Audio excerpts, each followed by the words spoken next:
Orphans don't wear white, it's for real family. The words hit me like a slap across the face, echoing through the pristine bridal boutique on Madison Avenue. 12 strangers turned to stare. My fiancé, Derek, suddenly found the carpet pattern fascinating. And me? I stood there in a $14,000 Vera Wang gown, feeling like a little girl again. The one who used to press her nose against foster home windows, wondering if anyone would ever want her. But here's the thing about orphans. We learn to survive. My name is Vivian Ashford. I'm 32 years old. And in exactly 47 hours, Derek's mother, Constance Whitmore, would learn what happens when you humiliate a woman who signs merger agreements worth more than her husband's entire law firm. But let me start from the beginning. I met Derek at a charity gala 18 months ago. He was charming, attentive, and came from what he called old money. The kind of family that had summer homes in the Hamptons and winter retreats in Aspen. He didn't know what I did for work beyond something in finance. And I preferred it that way. When you grow up with nothing, you learn that people treat you differently when they know you have something.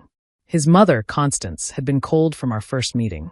She'd asked about my family over dinner at their Connecticut estate, and when I quietly explained that I'd grown up in foster care, her smile had frozen like a mask. "How unfortunate," she'd said, then spent the rest of the evening talking about the importance of lineage and proper breeding. Derek had apologized later.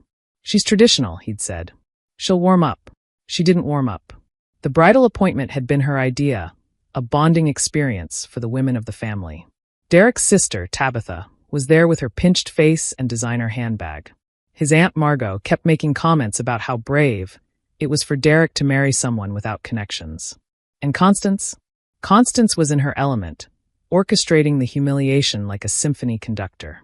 "Try this one," she'd said, holding up a cream-colored dress. "White is really for brides whose families will be sitting on both sides of the aisle.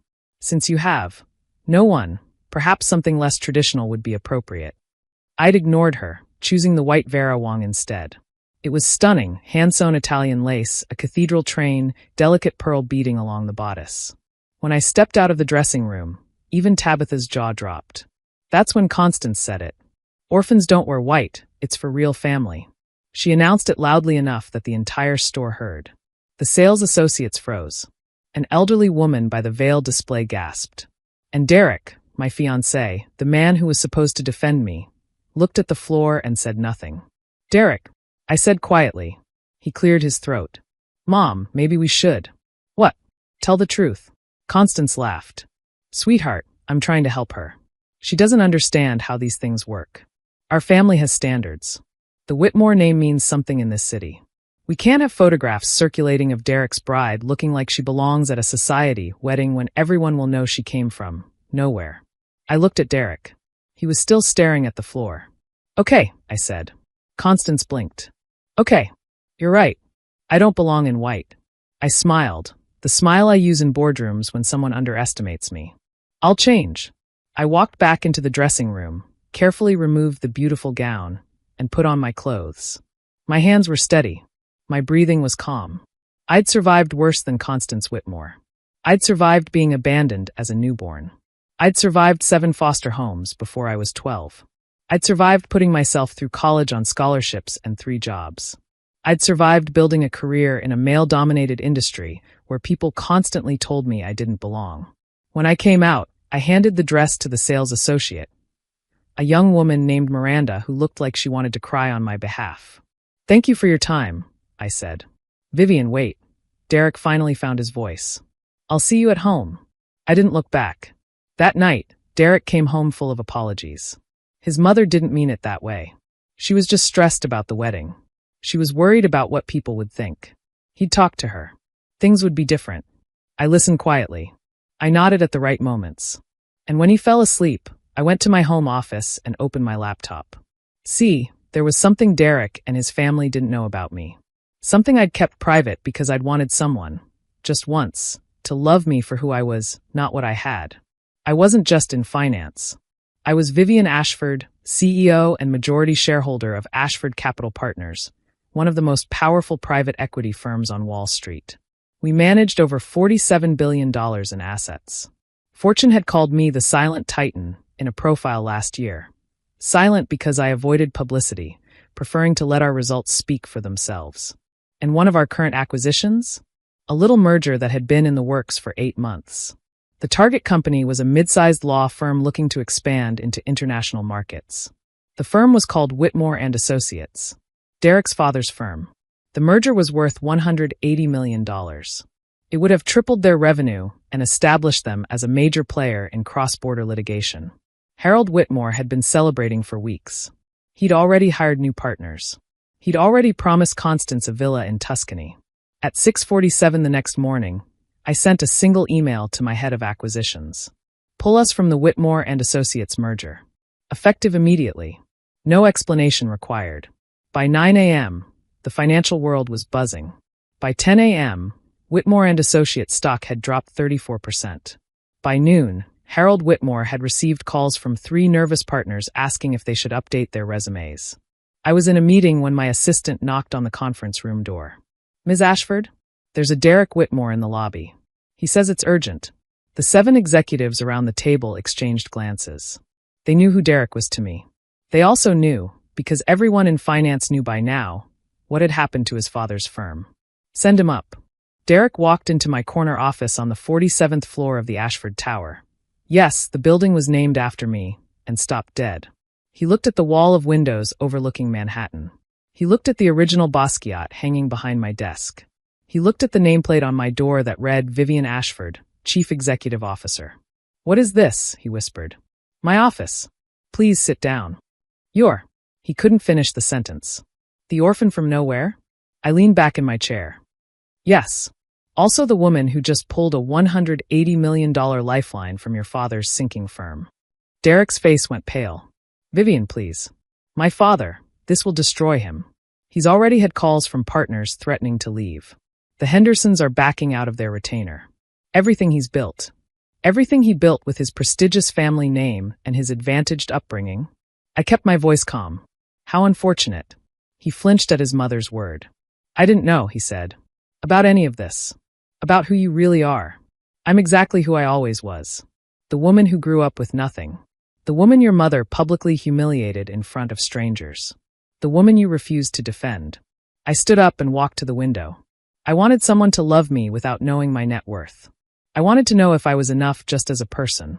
I got my answer yesterday in that bridal shop. I love you, Vivian. That hasn't changed. But your silence spoke louder than any words ever could. I turned to face him. When your mother told an entire store that I wasn't worthy of wearing white, you looked at the floor. You let her diminish me. You let her make me feel like that abandoned little girl all over again. And you said nothing. Derek's eyes were wet. What can I do? What do you want me to do? Nothing. I removed the engagement ring from my finger and set it on my desk. The wedding is off. My legal team will handle the dissolution of our shared accounts. You'll find the paperwork fair. And my father's firm? We'll have to find another savior. Perhaps your mother can charm one at the next country club luncheon. I pressed the intercom. Security will escort you out. Goodbye, Derek. He left without another word. I watched through my window as he emerged onto the street 47 floors below, a small figure disappearing into the crowd of Manhattan pedestrians. My phone buzzed. A text from my assistant. Constance Whitmore is in the lobby. She's demanding to see whoever is in charge. I smiled. Send her up. The elevator doors opened 3 minutes later. Constance stormed out, her designer heels clicking against the marble floor, her face twisted with fury. She was so focused on finding someone to scream at that she didn't notice me standing by the reception desk until she was 10 feet away. You. She stopped dead. What are you doing here? I work here. I gestured to the letters on the wall behind me. Ashford Capital Partners. Actually, I own here. The color drained from her face as the reality settled in. Her mouth opened and closed several times. Behind her, I noticed 3 of my senior partners had stopped to watch, along with a dozen other employees. That's not possible, she whispered. You're nobody. You're an orphan. I am an orphan, I agreed. I'm also the CEO of a $47 billion firm, a self-made billionaire, and until about 20 minutes ago, your future daughter-in-law. But you're right about one thing. I don't belong in white. I stepped closer. White is for people who need to prove their purity. I don't need to prove anything to anyone anymore. The merger, she stammered. You have to reconsider. Harold's firm, our reputation, everything we've worked for. Came from your lineage and your family name, yes. How unfortunate that those things can't save you now. I straightened my jacket. Here's what's going to happen, Constance. You're going to walk out of this building. You're going to go home to your husband and explain why his firm lost its biggest opportunity. And for the rest of your life, every time you attend a charity gala or a country club dinner, you'll wonder how many people in the room know that you were brought low by an orphan from nowhere. Her lips trembled. Please. I'll apologize. I'll do whatever you want. I wanted your son to defend me. I wanted to be treated with basic human dignity. But you couldn't give me that when I was nobody, so I'm certainly not going to accept it now that you know I'm someone. I nodded to security. Please escort Mrs. Whitmore out. As security guided her toward the elevator, Constance turned back one last time. Tears were streaming down her face, ruining her perfect makeup. You're making a mistake, she said. You'll regret this. Maybe. I smiled. But I'll regret it in my penthouse overlooking Central Park, wearing whatever color I want. The elevator doors closed. That evening, I sat alone in my apartment, the one Derek had never seen because I'd always stayed at his place to maintain my privacy. I poured a glass of wine and stood by the windows, watching the city lights flicker to life across Manhattan. My phone buzzed. A text from Miranda, the young sales associate from the bridal shop. I saw the news. I just wanted to say, you were the most beautiful bride I've ever seen in that dress. Some people's worth can't be measured by family trees. Thank you for showing me that. I typed back, thank you. That means more than you know. 3 months later, I wore white to the Fortune 500 gala, a stunning gown that cost twice what the Vera Wang had. I walked in alone, and I walked out alone, and for the first time in my life, I didn't feel like that abandoned little girl pressing her nose against the window. I felt like exactly who I was, Vivian Ashford, the orphan from nowhere who had built an empire, torn one down, and learned that some families aren't worth joining, and some battles aren't worth fighting. Some are worth winning. The last I heard, Whitmore and Associates had filed for restructuring. Derek had moved to Boston to work at a smaller firm. And Constance? Constance had quietly resigned from 3 charity boards after the story made the rounds at her country club. Apparently, nobody wanted to sit next to the woman who'd been publicly humbled by an orphan. As for me, I donated $5 million to the foster care system that raised me. I established a scholarship fund for kids who aged out without families. And every year on Thanksgiving, I host a dinner at my penthouse for former foster youth who have nowhere else to go. We wear whatever colors we want, and we belong.